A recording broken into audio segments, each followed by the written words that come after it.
नमस्कार दोस्तों, एक बार फिर हाजिर हूं आप सभी के लिए और एक मजेदार कहानी को लेकर। इस कहानी में अस्कर नाम के एक छोटे साइज का लड़के के दोस्ते हैं जो अपनी हवस मिटाने के लिए अपनी नौकरानी से लेकर अपने पड़ोसियों तक नहीं छोड़ता और उनको प्रेग्नेंट कर देता है। यही कहानी अस्कर के कारनामों से भरी हुई है। तो चलिए बिना देर किए इस कहानी को शुरू करते हैं और देखते हैं अस्कर और क्या क्या कारनामे करता है। तो इस कहानी की शुरुआत में हम लोग एना नाम की औरत को देखते हैं जो कि अपने खेतों में काम कर रही होती है। तभी वहाँ पर जोसेफ नाम का एक आदमी भागता हुआ आता है और वो पुलिस से छुपने के लिए उसकी मदद मांगता है। तभी एना उससे अपनी गुफा के अंदर छुपा लेती है, लेकिन जोसेफ इस मौके का फायदा उठाता है और गुफा के अंदर गेम बजाने लगता है। पुलिस जब चली जाती है तब जोसेफ बाहर आता है और इन दोनों की दोस्ती हो जाती है। इसके बाद यह दोनों एक दूसरे के साथ रहने लगते हैं, लेकिन एक दिन पुलिस उसे देख लेती है। इससे पहले पुलिस उसे अरेस्ट करे वो पानी में कूदकर भाग जाता है। जोसेफ के बारे में बहुत सारी बातें फेमस हो जाती हैं। कुछ लोग का कहना है कि वह पानी में डूबकर मर गया है, वहीं कुछ लोग कहते हैं कि यहाँ से भागकर अमेरिका चला गया है और वहाँ जाकर एक अमीर बिजनेसमैन बन गया है और वहाँ जाकर ऐश कर रहा है। और वहीं दूसरी ओर हम लोग एना और उसकी बेटी एग्नेस को देखते हैं जो कि बाजार में सामान बेचकर अपना गुजारा कर रहे थे।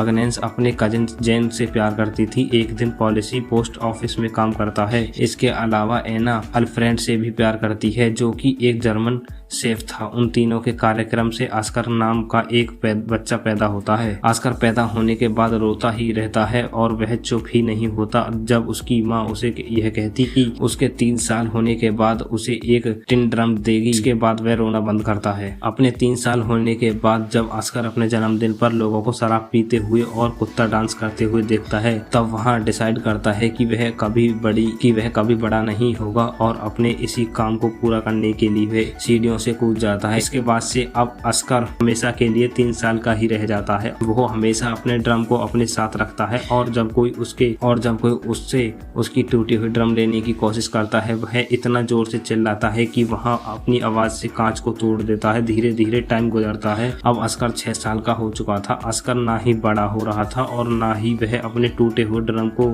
अपने से अलग करता था और जब भी उससे उसकी ड्रम को छीनने की कोशिश करता तब वह अपनी आवाज से कांच तोड़ देता। अस्कर के इस पावर को देखकर सारे डॉक्टर्स हैरान थे, लेकिन उसकी मॉम और उसके परिवार को यह जानना था कि अस्कर बड़ा क्यों नहीं हो रहा। हम लोग देखते हैं कि एग्नेस हर थर्सडे को अस्कर को लेकर शहर जाती थी और वह अस्कर को एक दुकान पर छोड़ देती। इसके बाद वह जेन के पास जाती और वहां जाकर वह जेन के साथ भयंकर घपाघप करती थी। एक दिन अस्कर को अपनी माँ के बारे में पता चलता है।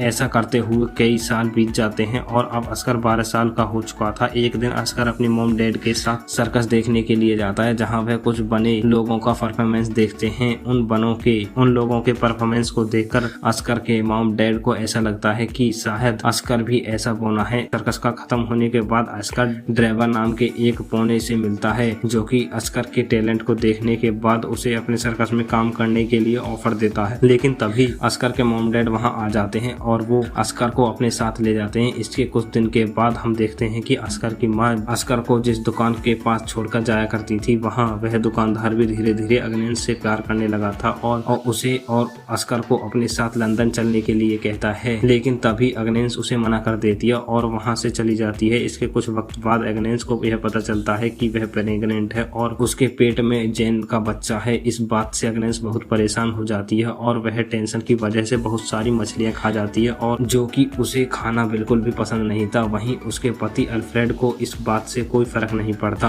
वह एग्नेस को सिर्फ खुश देखना चाहता था, लेकिन अस्कर के पैदा होने के बाद एग्नेस को कभी भी खुशी नहीं हुई, इसलिए वह अपने इस बच्चे को पैदा करना नहीं चाहती थी और बहुत ज्यादा मछलियां खाने की वजह से उसे फूड पॉइजनिंग हो जाती है और उसकी मौत हो जाती है।